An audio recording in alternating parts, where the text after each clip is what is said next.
Hey everyone, welcome to the Dr. Josh Axe Show, where each and every week we'll look at growing in body, mind, and spirit and how to become the best version of yourself.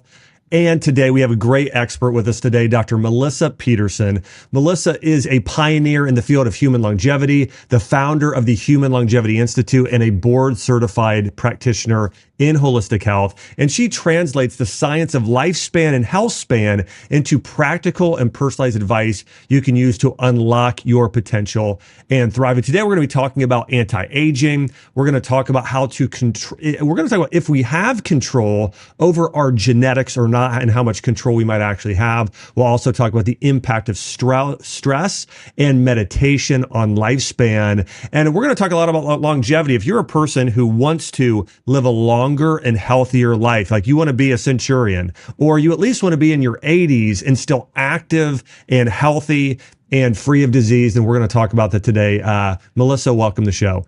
Thank you, Josh. It's such a true joy and honor to be here. Excited to dive into this yummy conversation. Well, yeah, longevity is something I know that you've spent years and years and years practicing and learning and actually teaching. You have a whole institute that certifies practitioners and educates people on how to live longer, healthier lives.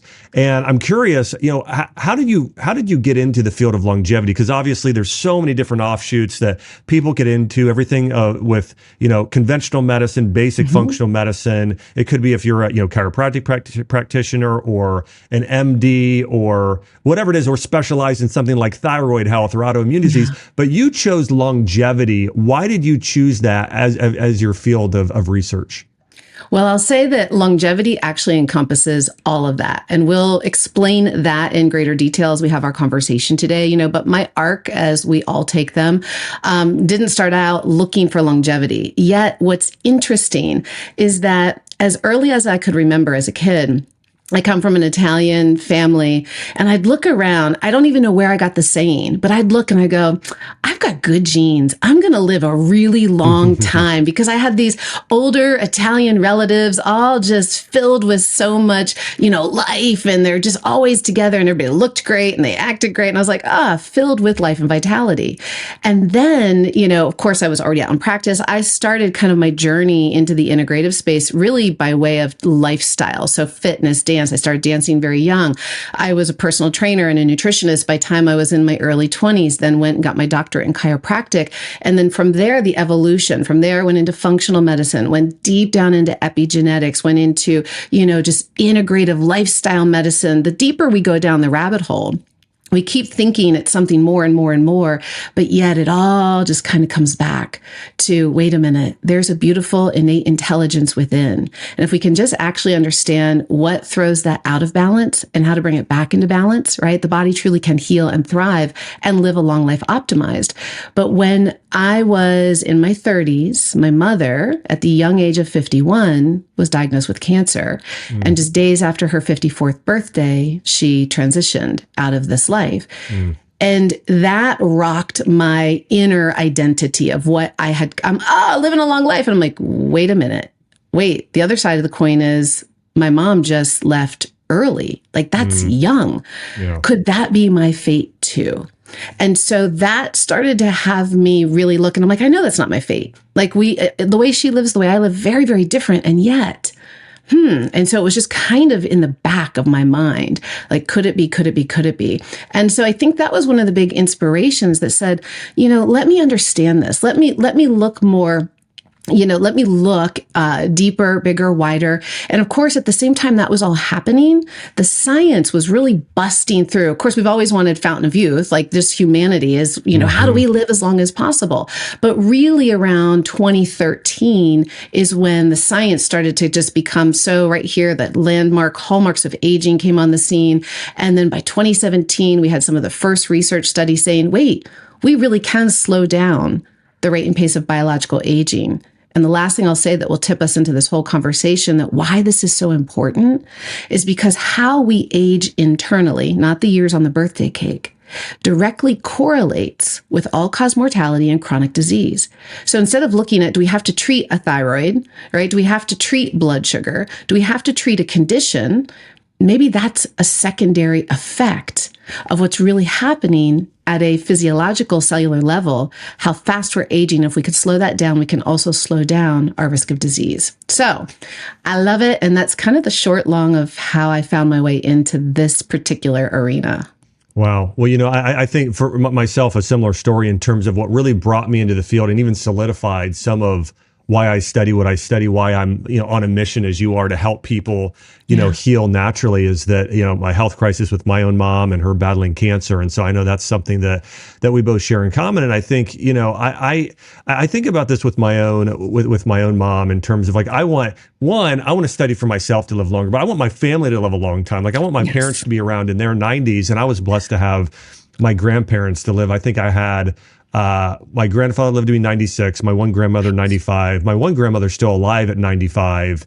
And so I had lived a long time, yet at the same time, again, my mom had cancer at 41 and almost lost her life. And so I think that is a wake up call of thinking, okay, there are things that I need to be doing proactively. And there's a great study that came out a few weeks ago that you may be familiar with, that basically showed certain organs age faster than others in individual people. And so oftentimes when we think about, hey, our whole body ages at the same rate, what they find is for some people, if somebody's 40 years old, they might actually have the skin of a 30-year-old and look great, but their heart is the heart of a 70-year-old. And so it's really important. And so I'd love to hear your thoughts on, I want to dive a little bit into this epigenetics idea. And if you could explain what epigenetics are and why they are crucial, that the understanding of that and us caring for that in terms of our lifespan. Yes, absolutely. Thank you for that question. So epigenetics, the term epi means above, genetics, the gene. And really what this term is signifying is a body of science that studies how our DNA is signaled. Now, a little deeper understanding, we all get to appreciate. At one time, we were told our DNA is our destiny. It is not. Think of your DNA like your code of potential. It is your recipe book. It's your blueprint. But just because the instructions are there doesn't mean that that's actually what's going to express. So this is important because this whole field of epigenetics really looks at what is signaling the expression or the repression of our DNA. Can our code be read? Can it properly be replicated? Is it properly being repaired? Or is it being closed off? Is it being silenced? Is it being turned down? Are we not able to actually get to it? Now imagine if, you were starting a new job, but you couldn't get instructions. You wouldn't know what to do or how to do it and how to do it successfully. So epigenetics really gives us a deeper appreciation that the quality of the inputs, the signals above the gene, inform and influence the expression of the gene. So we've all heard kind of that saying, garbage in, garbage out, but this is where we get to expand out and it gives us a greater picture. Josh, there's something for your audience, if they haven't heard the term, it's called the exposome. And this is a big fancy term to say, hey, we kind of live in this bubble, if you will, called life. And it's our sum total of exposures from the moment we're conceived all throughout our life to all the inputs. Now, some of them we are directly giving them ourselves, right? The foods we're eating, the water we're drinking, the sunlight we're getting or not getting, the air we're breathing if we have an air filter or not. But others we don't have control over, right? Like, do we live in a city that has a lot of pollution? Do we live in a food desert? Do we live in a place where soils have been stripped, right? So it's this full total. EMFs, social media, content, every type of input. Our body is constantly assessing. Is life safe for thriving or is it dangerous and we're only surviving? And this is super important because DNA, it takes thousands upon thousands of years to actually make any real changes to the hard code. So think of that instruction manual as hard code written in ink. So how do we get information from one generation to the next? Parent to child to grandchild. That's epigenetics. It happens by way of something called a methylation mark. So we methylate, and this is a fancy term just to say how the gene can be read, how it's being closed or opened. And it's these methylation marks that help us to know how fast or slow we're aging. And if we can't read the information, we're aging too fast. We need to read the information. And so a bit of what we do in the field of longevity is to say, can we erase those marks? Can we get back to the code? Can we actually express our full potential as long as possible, as well as possible? Yeah, it's a great way to instruct it, and I love the way you put that epi above. If you think about sort of one thing passing on from one generation to the next generation to the next generation, and we see this in some really basic studies. I think one of the first studies that really kind of woke me up to this, because I think it wasn't that long ago, Melissa, where I think everybody said, no, everything is, at least in the conventional medical community, everything is fixed. There's nothing you can do. If your mom had breast cancer, you're going to have it. Or if your dad had a heart disease, you're going to get it. And there's almost like nothing. It was like a ticking time bomb. There's almost nothing you can do. And now we're seeing everything from the health of a pregnant mother, of the health of her gut microbiome, that being passed down to the kids, and almost everything that the parents do.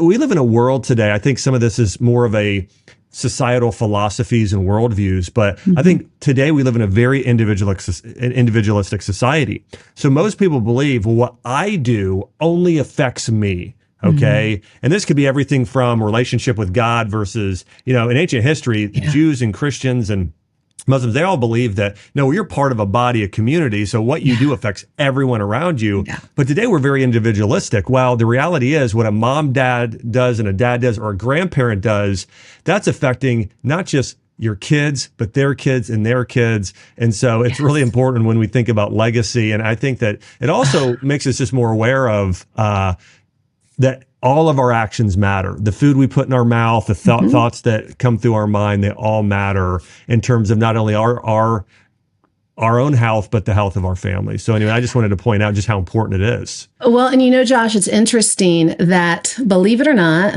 dads matter the most on what's epigenetically getting passed down to the offspring. 120 days before conception, the methylation marks that are in the sperm of the father will be passed to the offspring. So if that father is in a very high stress, if what's happening in that world at that time is things are bad, like it's dangerous for we can't thrive, like there's a lot going on, there's too much. And I like to keep things simple in a way that we can have metaphors to make common sense, because when we start to talk about these things, we talk about DNA, we talk about epigenetics. Some of us love those terms, but for most of us, it's like, what? That's a disconnect. And so when we use a common sense approach, right, and just say, yeah, like what we do, you're right, Josh, it affects, there's a ripple effect out, and it affects our children's children after that, because we're taking that information in. And if we don't understand that we are at the helm and the choices we make and or don't make can either help us or harm us, then we keep kind of unknowingly passing down misinformation, right? And closing ourselves off even more and more and more. And the more that we connect, one of the strongest correlations to advanced aging, all-cause mortality and disease, is loneliness. So when we isolate, when we're alone, when we think it's just about us and we don't connect out, we're actually shutting down, right, so much of our own potential on so many levels. So it is really fascinating how the information gets shared and spread. And you said one other thing, and it's so interesting. I was at a conference this past weekend, and there were several, amazing thought leaders up there speaking. And one of the conversations that keeps getting brought up, and I'm sure you've got some thoughts on this as well, is this conversation around MTHFR. So your audience has probably heard this term and like, oh, I've got the MTHFR gene. So basically like, I'm broken. Well, we all have the MTHFR gene. Methylation is what we're talking about. Methylation is a critical process in your body that happens every single day. It's just a matter of, are your genes in a position that they're going to take the information in that you're giving it and work with it really efficiently and effectively and quickly, or is it going to take it longer? And it's the quality of the input. So am I giving my body folic acid or am I giving it folate, right? And so if I'm giving it folic acid, that's not a pure form of the vitamin that I need to actually methylate and open the gene and get to the information. So it will take me longer to break it down, which means I'm getting less and I'm going to run those cycles less efficiently. And my baby that I'm trying to develop embryonically is getting less of what it needs, meaning there's a greater rate or risk that there could be some challenges to how they're developing. But it's not that you have the MTHFR gene. It's saying this information, the quality of the input matters to the very expression of our health and our life and vitality. Yeah, I So, have pretty strong opinions on this, like a lot of things. So I will say, and one as a disclaimer, I do think if you have tested as a poor methylator or you really notice a difference taking it, I do think taking some methylated B vitamins can be fantastic. I do want to say though that I think one of the biggest reasons why people are having issues with methylation is the lack of organ meats in our diet. I mean, if you look at where you're going to get the Sure. highest nutrients of methylation, it's going to be in things like liver and heart and the organ meats. And so if somebody wants to do a real food form, and I just want to point this out too, when you look at longevity studies, I was reading a study about how we can isolate something like resveratrol from blueberries or grape skins, and it may have minute benefits, but actually it's more beneficial to just eat blueberries or to 100%. just eat grapes. 100%. And so I bring that all up to say is I think a lot of times we still try and do these isolated methylated B vitamins, but I do think you'd be better off.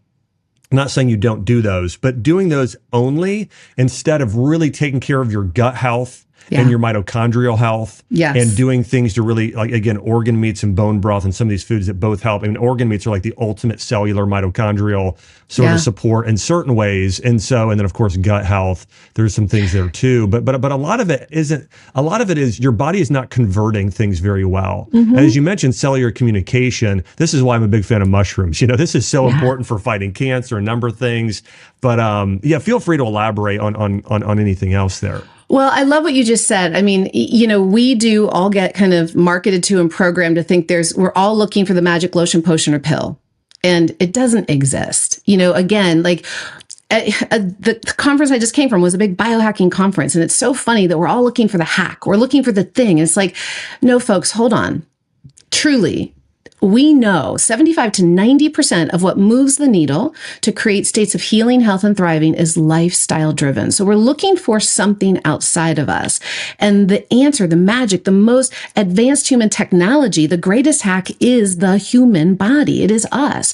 And so if we get curious and say, wait, everything that's being developed, even vitamins, well, why are they being developed? Because they're inside nature's greatest pharmacy, right? The technology, it's being developed to mimic what happens here and how we connect with Mother Gaia Earth. Like it's all trying to lead us back to ourselves, to our truth that we are part of nature. We're part of this planet, and everything we need is actually here. Yes, to be fair, our farming practices are crappy, so oftentimes we cannot actually get what we need. It might not be economical for people in certain places, and yet it is there. It's how it was designed. It's why we should be eating whole food diets. And I will say this one thing.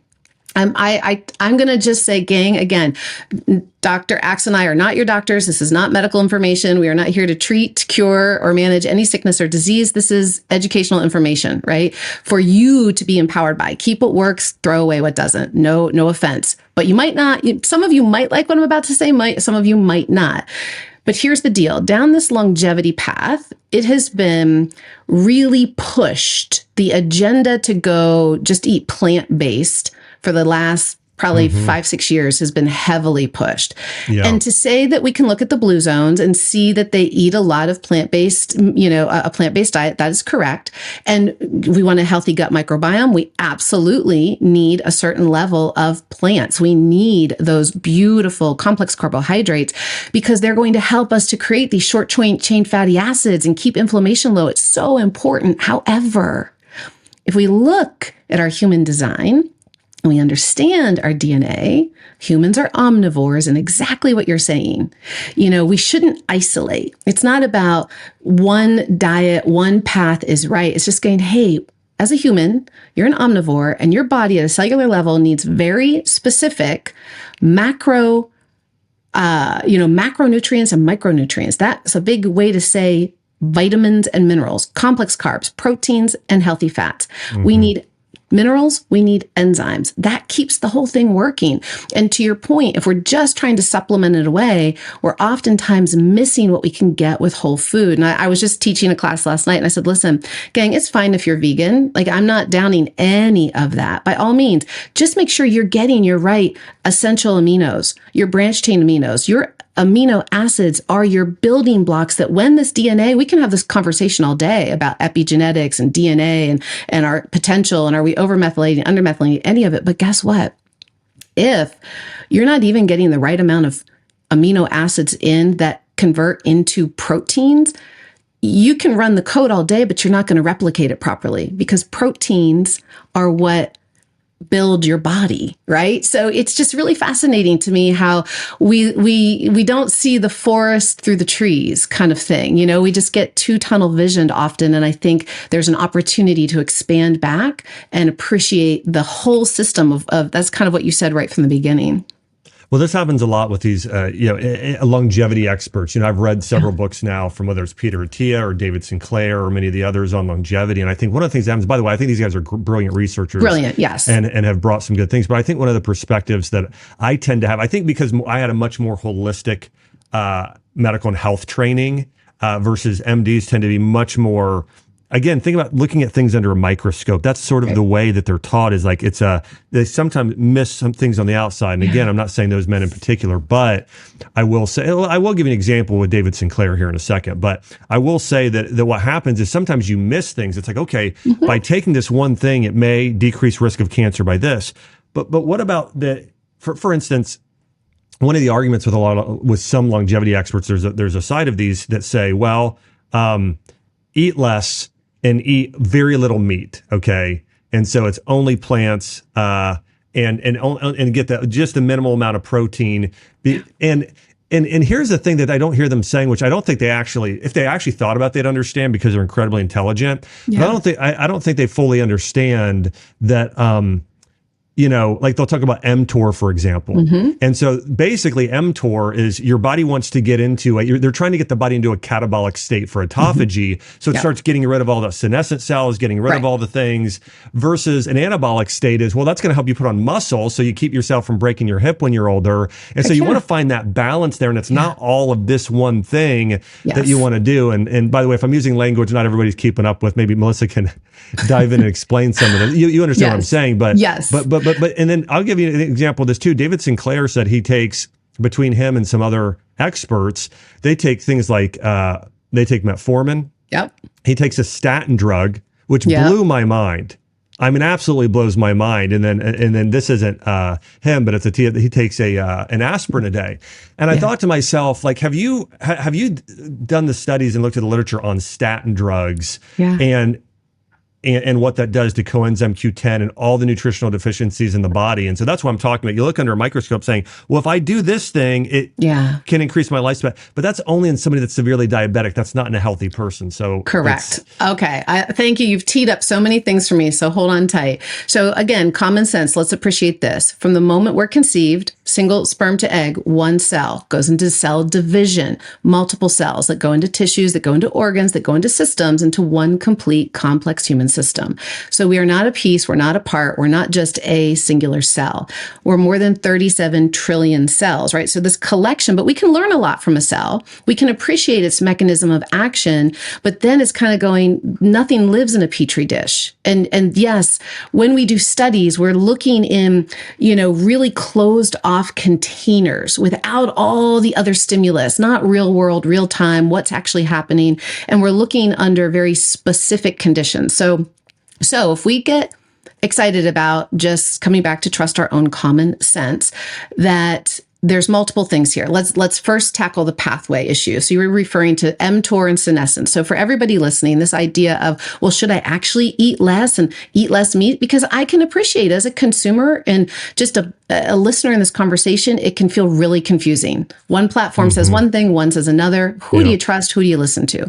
First, listen to the wisdom of your body, right? And the reason that this is being said, and it is so funny, it's all around this pathway. So there are what are referred to as nutrient sensing pathways. And there's two main ones. Think of them like switches. mTOR is a growth. It says things are abundant. It's time to grow. We're going to take these materials and we're going to build muscles. We're going to build tissues. We're going to store fat. We're going to do a lot of great things. We need that because if mTOR isn't active, we're not healing. And we're not repairing. So if we take something that shuts mTOR off all the time, like metformin, then we are really reducing our ability to actually not only build new muscle, to your point, Josh, but repair the damage that we're doing every single day. AMP-K is a pathway that activates to sense, oh, times are lean. Like the potato famine. We're not eating. We have got to slow down and conserve. So it becomes a way to metabolically create a little bit of efficiency. It doesn't totally slow down your resting metabolic rate, but it's conserving the nutrients and saying, let's do better with what we have and let's make it go further. It's almost kind of a rationing, which is also too extreme, right? And so we want to be metabolically flexible. Flexible. That's part of what's being missed from the conversation. If we're going to live a long time, we have to have muscle. And so protein is actually it activates mTOR, like just eating proteins. And that's why they're saying don't eat protein. Because when you ingest protein, it puts us in a catabolic state. It wants us to build. And they're saying, no, don't do that.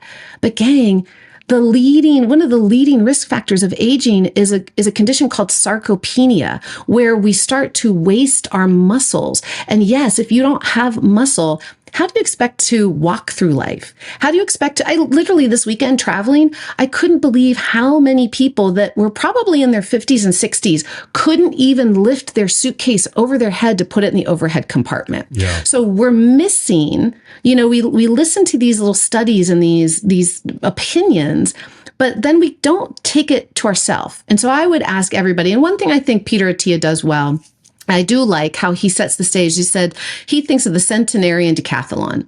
And so, we're going to talk mindset here in a moment, because I think if there's one place everybody starts, don't go look for another supplement to add to your cabinet. Let's really talk about some things that you can do that can immediately add years to your life and life to yours today.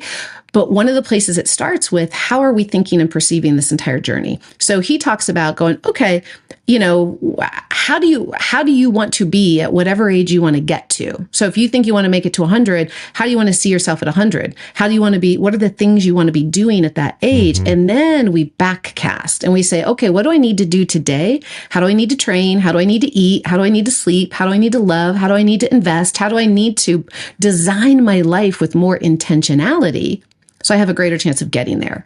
And that is a really, really important thing. But it's not, well, I'm going to take an aspirin a day. We're still trying to bypass instead of optimize what's innately in us. Yeah. And you hit on something just a little earlier that I think is so critical. And it's, comes down to a famous philosophical saying, and that is, know thyself. Yes. And I think when I think, just to give you an example, when I think about the people who have the greatest level of spiritual growth and longevity, you think about mystics. It could be Jews, it could be Christians, it could be Buddhists, but the monks. You think about people that are very serene, they're very self-aware. And I would also say, in a very similar sense, the people I know that tend to be some of the healthiest people, they're very self-aware and in tune with their own physiology, because I've come across people who, as we talked about, if somebody does have cancer, we want them to be less anabolic. We want them to be more catabolic, right? Yeah. And so in that case, it's like, well, we want to do more vegetables. We want to do some maybe more fasting, not to lose all muscle, but we want to get you more in that state, versus if somebody is, as you're talking about, they can't put a suitcase overhead and they have weak bones. Well, we really need to get you in more of an anabolic state to build the bones, to build the muscles, to build the body. And so you want to become self-aware. Now, there's blood work that can help you do that. But I would say even more, there's, an acupuncturist tend to be very good at telling you where you're at in some of those states. But overall, it's really important for you to know your own body, because, again, most people tend to embrace an ideology of paleo, keto, vegan, or carnivore now. There's all these different diets, but the reality is everybody is completely unique, as you said earlier, and they need a very specific diet for them. This is why I think combining longevity with, which it should be, personalized medicine for the individual is so important. Completely. And so I love that you said this. So we train practitioners and clinicians over at the Human Longevity Institute. And I always tell my docs, I'm like, step number one is you always say, for what reason? So, and even when I've got on some of our age reversal programs that people come into, I'm just like, they're like, okay, so I'm doing an OMAD. I'm only eating once a day. Okay. All right. Everybody wants to intermittent fast. I'm on a 16/8. Okay. Why? Well, I heard on, this podcast that is a good thing. Is it good for you? What do you mean? Here's what I mean. For what reason? Josh, you just said it so perfectly. A lot of the studies that get cited in these interviews are accurate and appropriate under certain set circumstances. Yeah. So, for example, when the benefits of intermittent fasting were actually discovered, it was discovered based on cancer treatments. Okay, so yes, there's benefit to intermittent fasting, and we can talk a little bit about that if you want. But to be real clear, what started the whole thing was, okay, when we go into an extended state without consuming food, we take the body out of that overactive mTOR overfed state, because let's face it, gang, modern living, we are over everything. We're overstimulated, we're overfed, we're undernourished, we're underrested, right? So we're constantly in this hyperdrive state that's keeping the body in a very pro-inflammatory state. It is keeping it in actually, not to scare people, but the way that we live, foot always on the gas pedal, always needing another dopamine hit and more stress, just to more food, more all the things, less sleep. That's a pro-cancer state. Like we're constantly staying in this anabolic, big build. So the idea is saying, wait, we have to stop that. Let's activate these other pathways so that we can pump the brakes. And we can see, do we have to use chemo? Do we have to go really extreme? Can we do some other things first, during, after? Yes, and yes was the answer. So it does promote, as Josh said earlier, something called autophagy, gobbles up all of these. We'll just call them inflammatory cells. There's a type of cell called a senescent cell. An easy way that we like to call it in the longevity space is a zombie cell, because they're not working the way they're supposed to anymore, but they actually didn't go through what's called apoptosis, where they break down and leave. So they didn't actually die, and they're still not really alive. So they're kind of in this in-between state, but they're stressed, and they send out these distress signals, and they send it out to all the other cells around them, and they kind of like start to take over the tissue and the territory, and it's very pro-inflammatory. Yeah. So we always want to say, for what reason? And from a clinical standpoint, anybody listening, if you've got a diagnosis, you've got signs, you've got symptoms, you know that your health is not optimal, and know thyself, you are feeling out of balance, things are off and not right, then you would need a slightly different approach, right? Maybe a more targeted, precision-based protocol, short-term, not for the rest of your life, to kickstart certain things. You might be a candidate to do a 5-2 fast or a 16-8 fast. We might approach your protocol differently than somebody else who is taking more of a wellness approach. And we talk a lot through the Institute about circadian fasting. You eat with the sun, you fast with the dark. That's how our biology was designed. And then you don't have to worry about what time is it, should I eat more, eat less. You follow the cues of nature. And there's more. I'll take a pause in case there's anything before I keep going, because you just got me all lit up here. Yeah. I want to go on with the tuna fasting, because I'll say this is that I think I think more than 50% of people could really benefit from intermittent fasting. And the reason that you said is it's people are typically getting too much. It's constant, just too much food, too much stimulation, too much. And our body needs to regenerate, and your body can regenerate at the highest level in terms of its ability to clean up get rid of those, as you mentioned, the zombie cells that age you, that cause that inflammaging and things in the body. We need to be able to get rid of those. But my favorite form of fat, by the way, the things that have probably had the biggest influence on my nutritional and health philosophy have been the Bible, have been Chinese medicine, and probably more of this sort of cellular medicine, space, looking at the scientific literature. So those have all really influenced me. But when I look at a lot of the, religion of the past, they tended to fast at certain times of the year. For instance, a lot of Jews and even Christians in the early church, they would fast do intermittent fasting, where they only ate dinner on Wednesdays and Fridays. Yeah. And then they would have certain feast days and holidays. And so with that, though, I think that's really good to promote something that, this is another term. By the way, there are so many terms, by the way. We're not trying to confuse everybody with the millions of terms here, but it's called hormesis, which basically, where it's stress that benefits you. It's good stress. And so when you get, and by the way, this is the best foods. If you think about wine like this, when the best wine, actually the wine gets higher in resveratrol, that anti-heart disease, anti-cancer molecule, when there is more sunlight and heat on the grapes and the leaves, and there is less water. So without irrigation, it's called dry farm wine. Yeah. And so when that happens, the more stress, it actually produces more chemicals in response. Well, our body is in a very similar way. This is why cold plunging could also be seen as good and is similar to fasting, as your body starts to adapt and do things to make itself more resilient in the future. So I think fasting, oftentimes the way that has been done historically, where you pick maybe a day a week or something like that, could be beneficial too. But as you said, it is all individualized. You really need to listen to your own body. By the way, if you do a fast and you're like, this is hard, I shouldn't do it, my body's telling me not to, it doesn't mean that exactly. Sometimes you want to do hard things, but you do want to be able to listen to your body over time and adapt and create something that's great for you. And yes. And so where I would actually invite people in, that's a really safe place. It's actually attuned to how our hormones naturally release and cycle. And so I make the analogy. It's similar like a race car driver. What is that called? Drafting, right? Like in a race car situation, the lead car, another car can come right up behind it, and it can benefit from it. So it doesn't have to use as much gas. It doesn't have to use as much effort. It's getting all the gain based on the car right in front of its work. And so I try to help everybody coming in. Again, if you're feeling like I don't know where to start, I am dysregulated, I feel like I need a shift, I need a change, but I don't think I could just go eat one meal a day. That feels a little hard for me. But what should I do?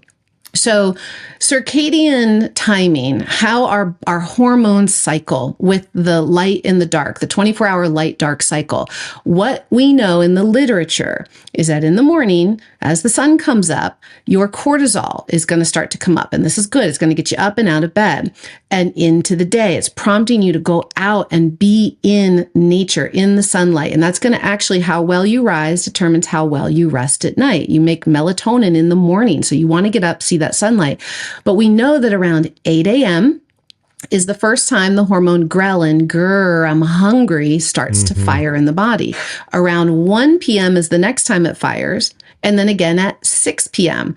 And so we can see these cycles. Now you might be like, Melissa, I hear this from people all the time, but I'm never hungry. Well, it's because your body's really disconnected right now. So I'm like, just trust me, just start with these simple things and your clock will reset very quickly. It can happen in as short as a few days to just a week. So if you don't have to eat a ton, but if you just start right around 8, right around 1, right around 6, and you work on that, you already have a 14-hour fasted cycle, right? Am I right on that? Yeah. So you're ideally we want at least a 12-hour fast every day without consuming to start to get some good benefits, but we get closer to that 14-hour mark. That's even better. So this is a way to practice intermittent fasting and to bring our body into a more metabolically balanced and flexible state. So we actually get greater gains without working as hard, hence kind of that drafting principle. And it becomes easier and easier. And you start to burn fat. You start to have more energy. You start to slow down those clocks of aging. You sleep better at night. You're repairing, you're restoring, you're rejuvenating. It syncs things up in a really beautiful, beautiful way.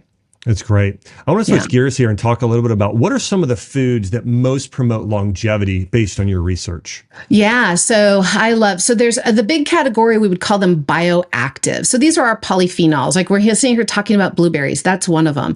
There are some of Kara Fitzgerald's work. She kind of coined the term epinutrients. And these are really nutrients that impact methylation.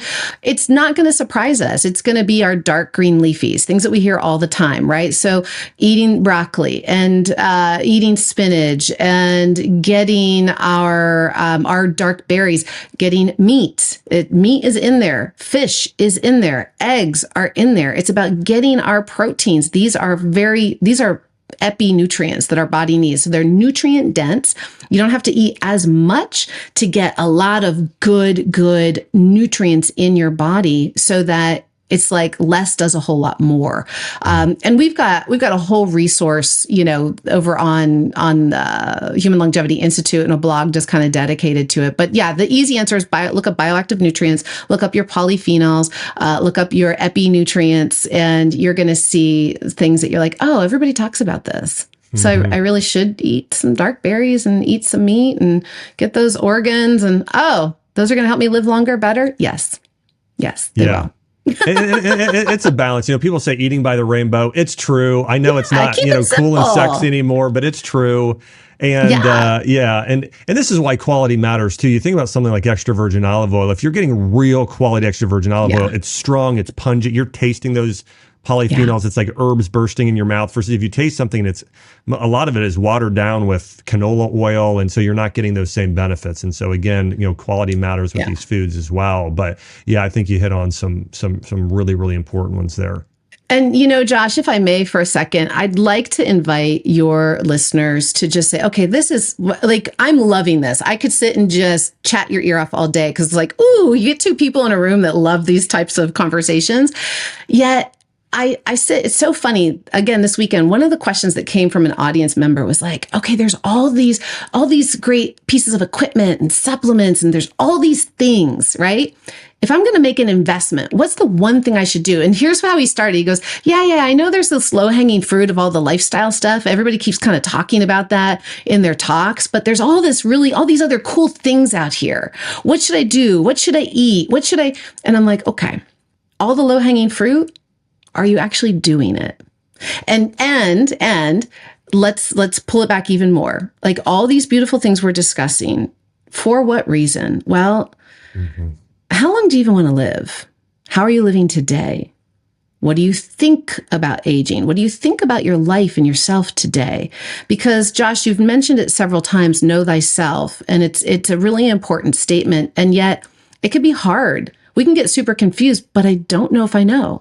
And we are served information all the time in today's society that would have us question, doubt, kind of feel almost wrong. Dare I even say this is what I believe? I might get canceled. Like we are being put in such a state that it becomes really scary to know thyself. And yet, if we don't know what we want, if we don't know what feels good and what feels bad, how can we say yes, please, and thank you, and no, thank you? More to this, less to that. How can we even, it doesn't matter what molecules you take. It really doesn't. And guess what? If you're sitting down to eat every day and you're fasting and you're hating it and it's causing you stress, that's aging you. So I would so much rather start with the 6 inches of the most valuable real estate right here, right between our headspace, because we know that how you perceive your view of the world, it informs and influences, right back to epigenetics, not just your DNA, but it informs and influences how long you live, how well you live. It influences your life. There was a beautiful study. It was the Ohio Longitude Study on Aging. And Dr. Levy and her team went and looked at this 20-year data set of information that was collected. And it was all about retirement. What happens when people retire? And, they were kind of looking at what really drives what happens after we retire and how long do people live?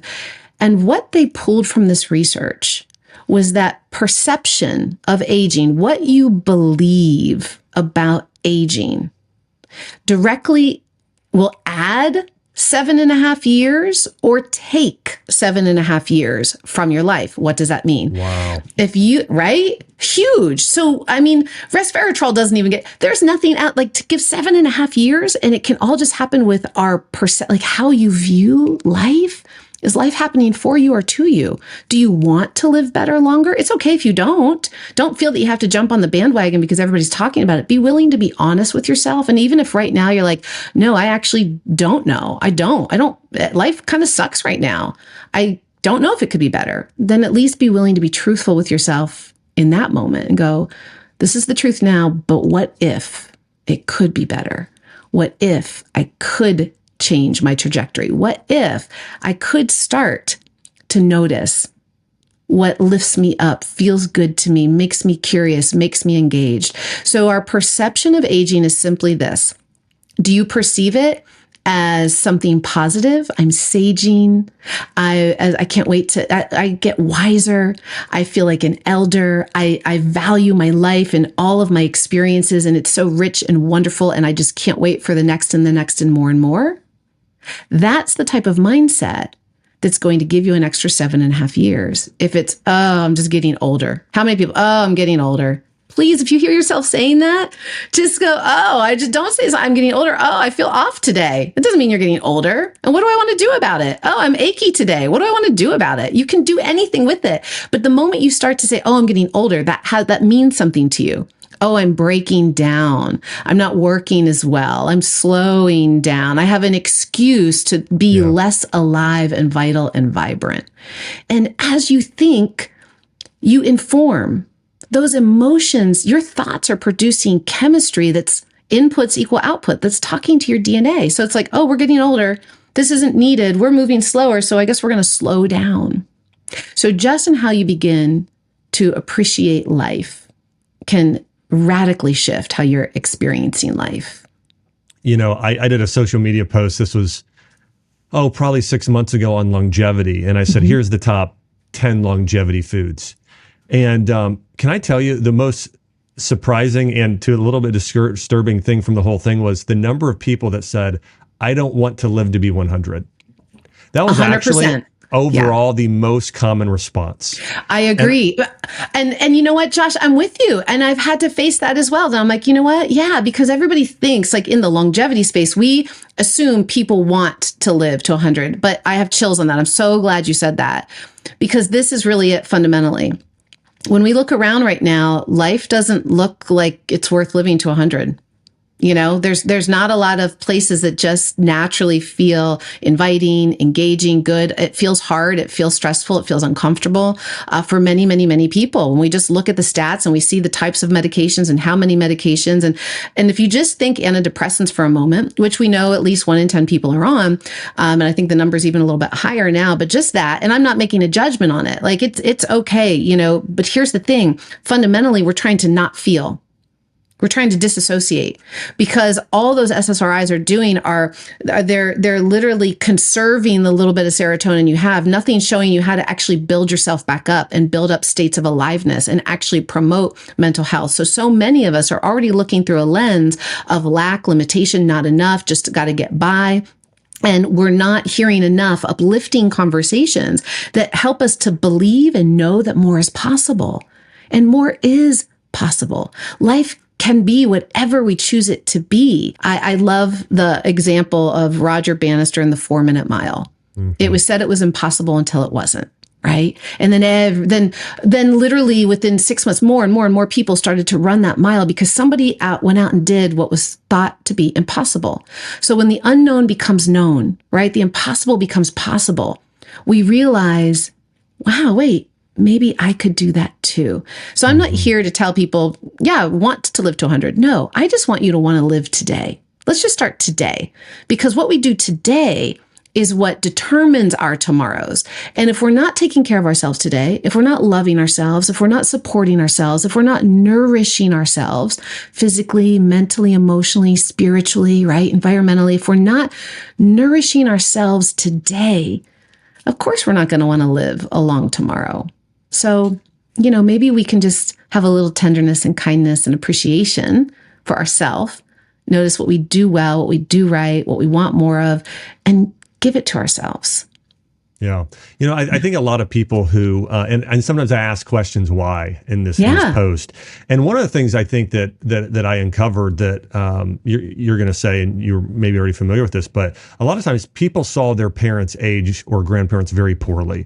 They could have been diagnosed with dementia or Alzheimer's. It could have been severe arthritis. It could have been a number of things. And I think that they put themselves in that same position saying, well, I don't want to be like that. In my 80s, I'd rather not be here. But I think if I would ask people, hey, what if you could live to be 90 and still be golfing or playing tennis or running around with your grandkids or sexually active or you know, with your spouse or a number of things? Like, what if you were able to do all of those things and actually feel like you were in your 50s at 80 or 90? Like, then would you still want to live another 10 years if you're able to do all those things you love to do? And then most people are like, well, yes, you know, I'd want to be able to do that. And there's two other things I picked up from what you shared. You used the word why several times. And I think this is really important. Yeah. There was a study done recently. I think this was a Gallup study, and they asked people, how many people know what their purpose is? Right. And it was only 25% of people. Yeah. And that connects to that Ohio study with retirement. A lot of times It does. people feel like their job is their purpose. And if you don't have Yeah. that, and you know, when I, whether I'm coaching somebody on their health or helping someone in their business or counseling someone, myself or others, on how to grow spiritually, the answer to two questions is really important. And it's why and who. Why? That's your purpose of like, why did you get out of bed this morning? Correct. Why do you exist? You said, why would you want to live to be 100 or not? Right. So that question of why. And so when you can answer that question, here's why, and find your purpose, that's key. And the other thing is who, right? You, but also, and this is connected to identity. So it's purpose and identity. So identity is very much who are you? And then who is God? Because our identity is always connected to someone or something. It's ourselves, God, our community. There's a quote by A.W. Tozer, and he says something like this: that what you believe about God is the most important thing about you, and because that impacts your identity in a pretty great way. If you believe I'm a divine being, I'm created to live for eternity, and my life here is like a speck of sand on an endless timeline. Well, if you believe that, then you're living the ultimate longevity life, right? Like knowing that what I do today, we talked about epigenetics, it echoes here, for this time on earth, it echoes through eternity. And so when I know who I am and I know my purpose, it really fuels things. So I just bring that up to say, I do think. And by the way, in Chinese medicine, purpose was tied to qi, which basically is your life force, your life energy, all those things. So knowing your purpose and your why, as you said, that's one of the most important longevity factors, which ties into mindset, which you were sharing about, which is so powerful. It really is. And I know we don't have a ton of time left, but I do want to point this out because I've had so many people. I mean, I watch those stats on our client intake forms because we do a whole profile, a whole lifestyle and well-being and mental emotional. So we can see where people are at with purpose. And you're right, it's about 20%. And then they get stressed about, but I've got to find it. What is it? I don't know. So there's this idea that we're somehow supposed to know this purpose, this thing. And what I help people to appreciate, and hopefully this can help your listeners, is it's not about just one thing. You're not here for one thing. You're here. You're here. You are your purpose. Like you're alive with purpose. The purpose is to experience the moment and to bring the most of you to that moment, because when you show up in a moment, as you give, man, you receive so much. If you're just willing to just even listen to the birds, to feel the breeze on your face, there's so much aliveness that you get to experience. And so I would encourage you that it's as simple as begin to notice what feels good, what's interesting, what evokes curiosity, a sense of wonder, a sense of maybe a little excitement or interest, right? So when you get senses of, lean into that. Those are the things that you are just, your soul is kind of calling you towards. And you don't have to go start some big mission and save the world. The world doesn't actually need saving. We all just need to remember our divine expression. And so those little things are kind of like, voices of your soul just saying, this is you. See, this feels really good. The things that feel really crappy, that drain you, that overload you, that drag you out, you go, ooh, thank you. No, thank you. Maybe not so much of that. Maybe if I do less of that, I'll want to get out of bed more, right? If I keep doing that, I want to crawl back in bed. So let's simplify to give ourselves some grace and let it be fun to find our why each day. Because yes, that's part of that study and the perception. And you said one other thing that I want to give a little hope to everybody. If you do have concerns of, I don't want to lose my memories like I've watched my parents do. In that same study, the Ohio aging study, what was found is just again, this perception of aging, this will to actually live. You have a positive perception of aging that reduced the expression of cognitive decline by 40%. Wow. 40%. Yeah. Wow. So powerful. It's beautiful. It's so beautiful if we understand that life really is here for us. Yeah. That's so good. I think we've talked a lot about a lot of lifestyle. We've talked about mindset, and we touched on food a little bit. I'm curious your thoughts on supplementation for longevity. When you think about, I do think that, remember this for everybody, I know you're going to agree with this, supplements are for supplementing a healthy diet, lifestyle, and mindset. Yeah. But when you do think about supplements that may promote longevity, what are some of a few that might stand out to you?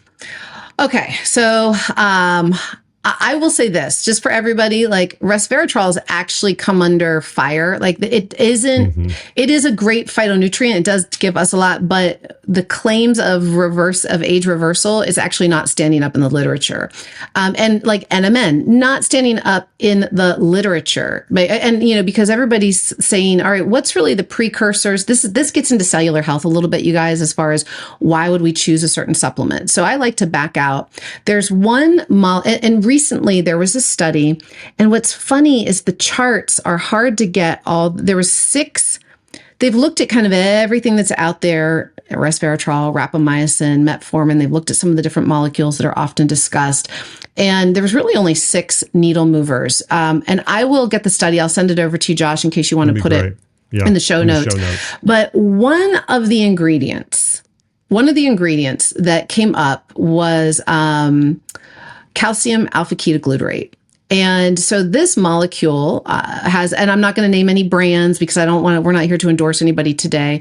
But there was a ton of information and research done at a Bucks Institute of Aging. And this molecule has been shown, it does remodel the DNA. It is validated that on an average use with about as 8 months of use, they're seeing upwards of 8 years of biological age reversal, which sounds like a huge claim, but they're looking at 18-month, 24-month DNA remodeling. So we do know that there are some molecules out there that are actually affecting the DNA. So there's some sets of supplements that we need just to come in to help run the methylation, right? So I'm actually a huge proponent of going, let's make sure that we've got our Bs. Let's make sure we've got folate. Let's make sure we got 12. Let's make sure we got niacin, because niacin helps us to actually make NAD. Like we do want a foundational good multivitamin mineral, because most of us are not getting it. We do need enzymes. We're not getting them.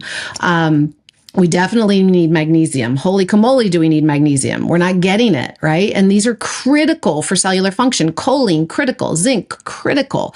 So we do have some critical minerals and vitamins that I just believe everybody should be getting. Get it in whole food if you can. If you can't, then we need to look to supplement. But specifically, age reversal, DNA remodeling, my short list is going to be alpha ketoglutarate.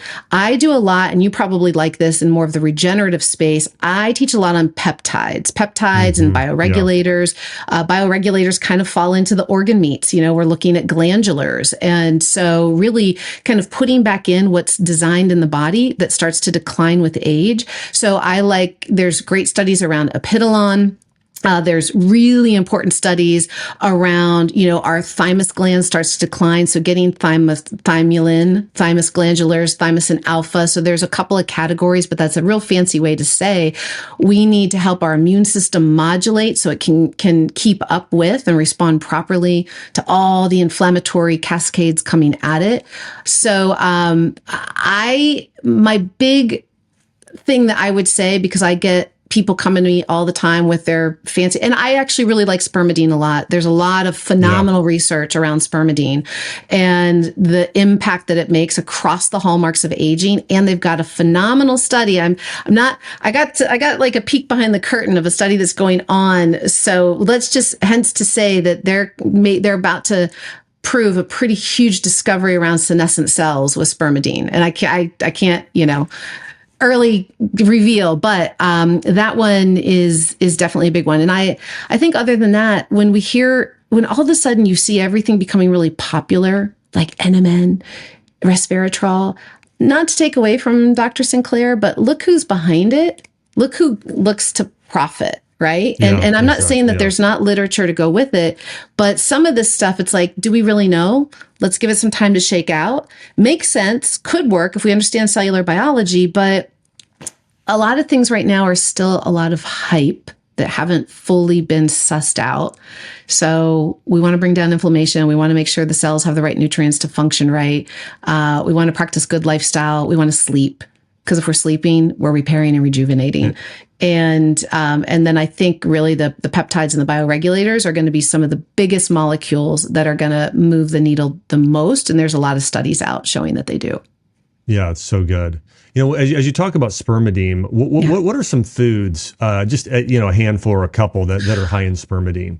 Yes. Oh gosh. Well, it's in wheat. So this is a real conundrum, isn't it? Wheat germ. I know. So because that's gluten. There is a brand that has, and again, I'm not mentioning brands. There is a brand that does have a gluten-free, the way they've been able to extract it. But really, wheat germ is going to be one of your best places to get it. Yeah. Yeah. Yeah. Yeah. I think there's a few other foods. I'm trying to remember them off. I want to say there's some nuts and some other things, but anyways, yeah, there are, and I should know it, you guys, but I don't know it off the top of my head. Listen, I'm not going to misguide you right I'm now. asking you everything under the sun. So you could go online, look up spermidine-rich foods, and I think it goes back to this what we talked about. Eat a lot of berries. Eat some great protein sources. Do a lot of vegetables. I mean, and you're going to really cover a lot of areas. Mushrooms, again, I'm a huge fan of those for cellular communication, but a lot of those things are going to help you age better and turn back the clock a little bit too. Talk to me about chronological versus biological aging. Okay, great. Yeah. Yeah. And let me just say water, you guys, water is our conductor. We're one big electrical circuit. So you've got to have clean, purified water. Even structured water. That's a whole other conversation. And the last thing I will say, and I will talk chronological versus biological, the other thing that makes the whole thing run is oxygen. And you don't have to go do hyperbaric. You literally need to slow down your rate and pace of breathing, breathe slow, low down into the belly to expand those lungs, and in and out through the nose. We dump way too much CO2 every day, too much talking, too much mouth breathing, and we lose the pressure gradient that actually drives the oxygen into the cell. So we need to be oxygenated. And if there was one thing that we found during COVID is when we're losing oxygen, we're not having oxygen saturation. They're out. They weren't healing, right? They were very high risk. And so let's not bypass that. Yeah. Get the right nutrients in, have water so that all those good signals can be conducted, and have oxygen so you can get the main source into the cells that make the whole thing run. And this is why, there's a little bit of research on VO2 max, and just taking, even if it's just one day a week, going and doing a little bit of interval training. It could be, 1 minute on, 1 minute off, or 4 minutes on, 4 minutes off. Could be on a spin bike or a pool or treadmill. But that's, again, it's not like, I think people think a lot of times, exercise wise, I got to go every day. Well, actually, even just one day, and add in a bunch of walking every day outside of that. I mean, walking, of course, is great, but makes a difference. Yeah, 100%. That's going to increase that load. It's going to help you to get more in, which is why Dr. Axe is saying that. So it's not just go exercise to exercise. We were born to move, and listen, there's so many different bodies of research that have really looked at the power just of walking. So on the low side, it can extend your health span, lifespan by 5 years. On the high side, 15 years.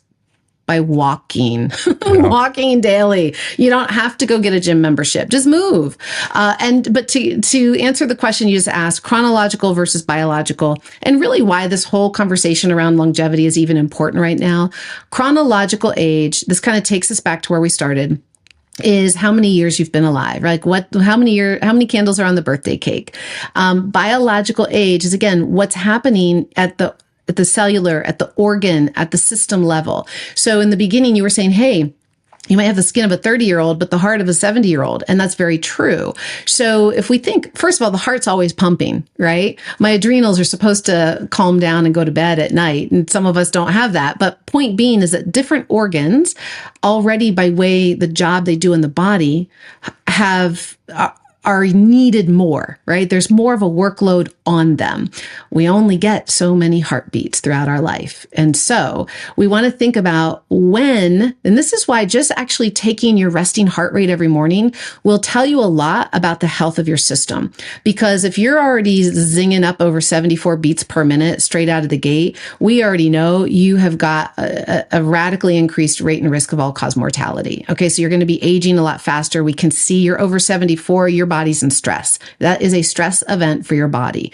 And so that's going to have you aging faster. Biologically, at a cellular or organ level, your tissues are breaking down quicker. So when we talk about slowing and reversing biological age, this is just common sense. If we're not going as fast, we're not breaking down as quickly, there's more time to repair, there's more time to recover, and there's a greater opportunity to stay resilient, to stay functional. And that's really it, right? And where we're at now, and it keeps changing, man, unfortunately, it's going in the wrong direction. But we have a gap between what's referred to as health span, how long we are living healthy and well without a symptom or a diagnosis, and how many years we are living. Okay, so now US stateside, we're about 78 years. It dropped, 76 men, 78 women. And we know that on average, most people have one, they'd have one, if not four diagnoses by time they are 64. 64. So by the time we're 64, we're already having some pretty significant event. So we have a gap. My health is breaking down. I'm not recovering. I'm not feeling alive. I'm slowing down. I'm losing my memories. Whatever the thing is that's happening, it's happening at 64, not 78. We should be happy, healthy, dead, right? We were designed to be able to easily live. We know that this human body can easily live until at least 130. At least. We have a massive gap in what our potential is and what we're expressing. So this is why that the industry says, okay, well, wait a minute. First, can we just fill that gap, right? Because for every year that we are sick earlier and earlier, it's a $3.8 trillion cost to our gross national product. However, huge study, this was out in 2020 in Cell, that we know that we can add 1 year of health, 1 year of, instead of getting sick at 64, if we can give them just one more year to 65, we infuse 38.2 trillion back into the economy. 3.8 drain by getting sick, 38 trillion back in. Influx. So is there more money in staying healthy? 100%. So the longevity industry has said, wait. Can we help people live better, longer? Because if we can, they're going to be happier. They're going to be healthier. They're going to spend more. They're going to earn more. They're going to be more engaging, more beneficial to society. Like, this could probably be a good thing. And that's really what has allowed this industry to explode and why it's funded by so many private investors. Longevity isn't being fueled by pharma. Well, they're kind of jumping on the bandwagon now with peptides and stuff with Sinclair's work, but it's being fueled by investor groups that are out ahead of it because they see the potential for it. Yeah, I mean, they're trying to make NMN a pharmaceutical and any other compounds. Exactly. So they are now. They are diving in there. Yeah. Hey, last question I have for you. There's a lot of information we talked about. We use words like, mTOR, a lot of acronyms, but AMPK and mTOR and well, we didn't even get to sirtuins. We got into a lot of stuff, okay? But everybody who's here right now listening and they want to live longer, what is one thing, if you're like, do this one thing, and then maybe two or three, okay? But what are just a couple like little steps people can do to start living longer now?